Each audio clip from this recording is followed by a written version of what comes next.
Hello, if you've tuned in, I know you want to know more about your spirit guides.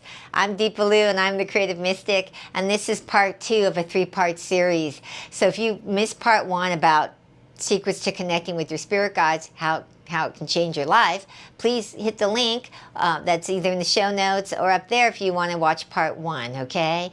So, because in part 1 I share with you my story of how I got connected with the spirit guides, because it's important that you realize you don't have to be born with this gift. Everybody can connect with their guides if they intentionally want to, okay? Also in part 1 I covered with you the 4 things that keep your spirit guides at bay. Okay. Now today I'm going to share with you in part 2, how do you become aware of your spirit guides, and 2, what weakens the connection. Because most likely right now the reason why you're not aware of them, if you're not, is you're doing some things that weaken the connection.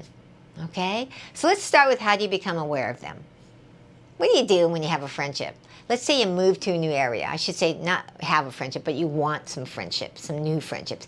You move to a new area, you don't know anybody, what do? You go, oh, I want to make some friends, right? What do you have that intention? You have an intention that you want to make new friends in this new area. So then what do? You go, okay, next thing, how can I make new friends? I'm going to maybe some people go to bars, some people go join clubs. Like one of the things I did way back when I used to cycle a lot, I was like, I'd like to meet some cycling friends. I went to a cycling club and I started going to this club to meet friends who cycled, right? So I went there and I met these people and I'd go ride with them in the club. But if you want to actually have a friend, what do you have to do? Besides that first intentional statement of I'm going to go to that place, that club, that cycling club to meet friends, I had to do the next step and go, hey, would you like to go cycle outside the club? Or would you like to go get some food? Let's go get a meal or go to a movie or do something else that you find that you like together. You have to now what? Exchange information and then connect outside the club, right? So there's this intention, and then what else with a friendship? An ongoing relationship, right? You make time to actually go talk with that person or go do something with that person. So either you talk by phone or you connect and you go out for a meal, but you're connecting with them more, right? If you want to develop a friendship. You don't have a friend from just meeting them once, right? It's what? What is it when you meet them one time? It's an acquaintance, right? But a friend is someone that you meet, you talk with them, you check in with each other about how you're doing. You are actually developing and maintaining that relationship by making a connection, making time for them, right? You even schedule in, right, the times you're going to get together with your friends. Well, it's very similar to that with your spirit guides. You have to make that intentional statement that you want to meet with them, okay? Now, one of the things what stops you from becoming aware of them is the fact that you have this one belief that I talked about a little bit in part 1, which is, I'll believe it when I see it. Okay, that belief of I'll believe it when I see it prevents you from, 1, making that intentional statement to develop that relationship with them, right? And 2, if you don't believe it, why would they ever come and see? Why would you see it or recognize it? Because you don't even believe they're here with you. So you have to swap that belief around to actually what spiritual truth is if you want to manifest or see your spirit guides, is I'll believe it, then I'll see it. So you have to work on your belief to become aware of your spirit guides. Because what will happen if you don't believe that you have spirit guides is you're going to doubt it every time you get a sign or what you believe is an intuitive message. You're going to go, am I making this up? Is this real? This is coincidence. Those things are going to happen if you don't change that belief. So there's programming that's going on. Now that's just one of them. There could be others, but that programming has to change to at least I'll believe it, then I'll see it. Okay? So you start to make that intentional statement. And so what I want you to do to open the door so that you can start to connect with your spirit guides is I want you to put your hands on your heart and I want you to say, I am willing and open to connecting with my spirit guides.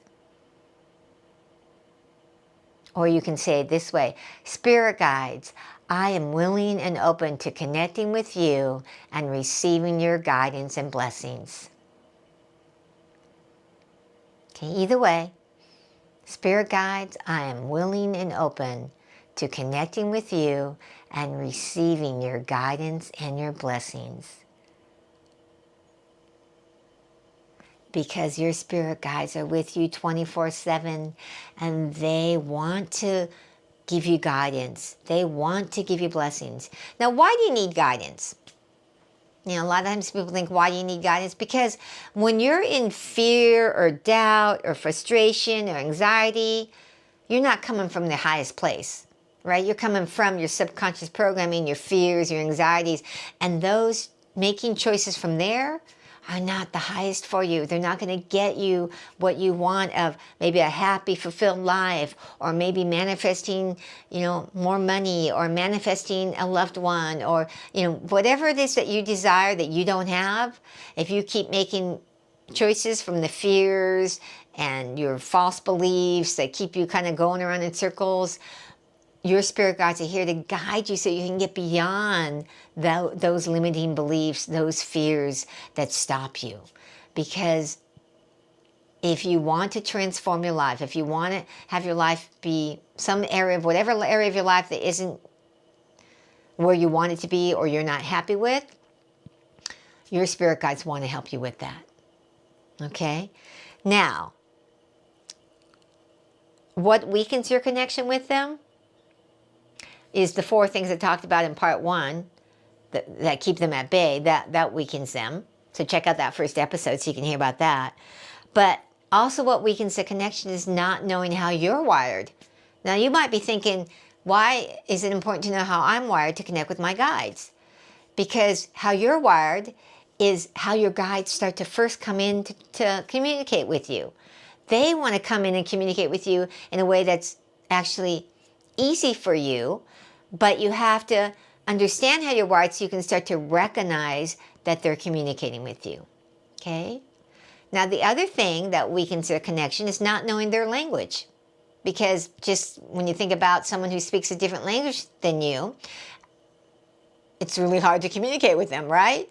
Like it's a really slow and arduous process. Maybe nowadays it's a little easier than it used to be because you could pull out your phone and pull out Google Translate or something and put it in, but it's still slow, right? And sometimes Google Translate doesn't translate properly. And so with your spirit guides, it's all about learning their language and how to translate it. That's one of the things I talk about with when people take deeper classes with me about learning to connect with their spirit guides, is that it's really about learning how to be the translator. Like I'm a translator with my coaching clients. When the spirit guide portal comes and gives them a message, I have to translate how it's coming to me, to that person, to my coaching client, so they can understand it. Well, when you develop your own relationship with your spirit guides, you have to start to understand the language they're speaking to you. And it's like I said, that when you know how you're wired, you can start to understand it easier because you go, okay, this is how I'm wired. Maybe this is actually an intuitive message that I've not recognized. Because, why is it hard for you to not recognize it? And here's the last thing that really keeps things a weak connection, is any kind of dislike or self-hatred of yourself. Okay? Dislike or self-hatred of yourself.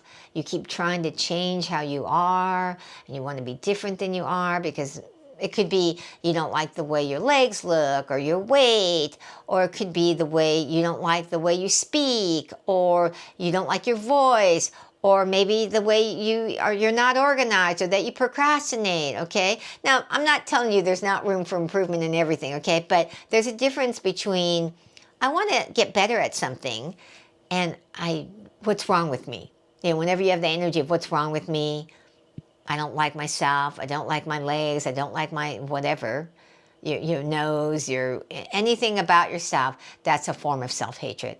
Most people don't call it that, but it is. If you feel insecure, that means you have areas of in you that you believe that you don't like, or that is not good enough, those are all forms of self-hatred and dislike.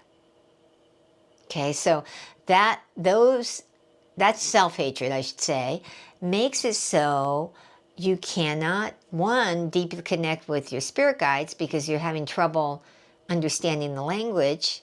Now, there are some people you're going to say, you might be somebody that has some connection with them, and you say, but I know there's things I don't like about myself, but I still have a connection. But it could be an even more fabulous, deeper connection if you release those things. Because one of the most important things to do is to release that self-hatred. It's one of the reasons why one of my next class I'm going to be doing for you, Connect to Your Self-Love Spirit Guide. It's going to be a 2-month program.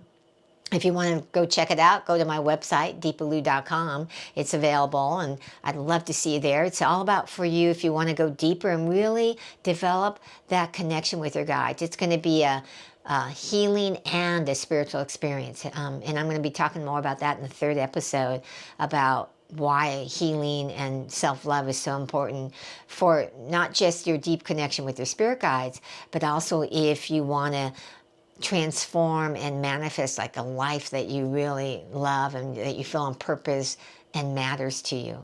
I don't know if that's something that's important to you, but I'd love to see you there.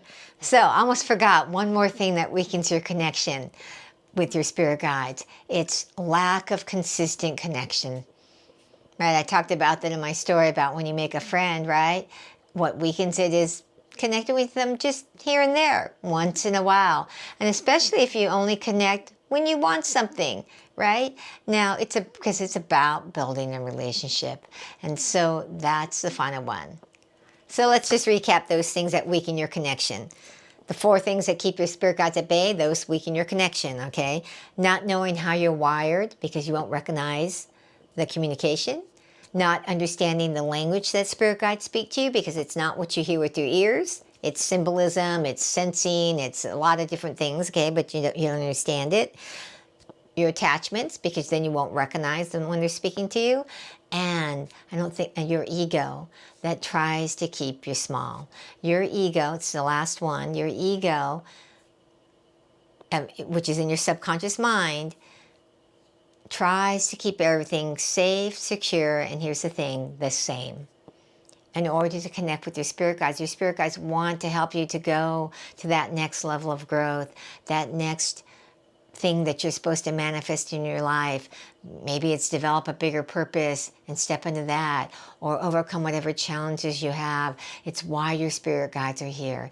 And they want to help you in this transformation, in actually manifesting and creating a life that you really love, one that you feel you matter and that you're making a difference and that makes you happy and fulfilled.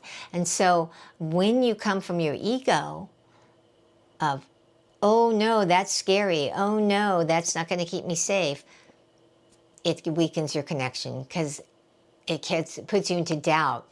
Is this really happening? Is this not? Oh, did I make this up? All those things. All right? So, if you haven't already subscribed, please subscribe so that you can get part 3. Turn on your notifications, subscribe. If you like what you heard, please give me a like. And if you really want to be a blessing, share this with someone that would benefit from it. I'll see you in the next video. Have a miraculous day. Blessings.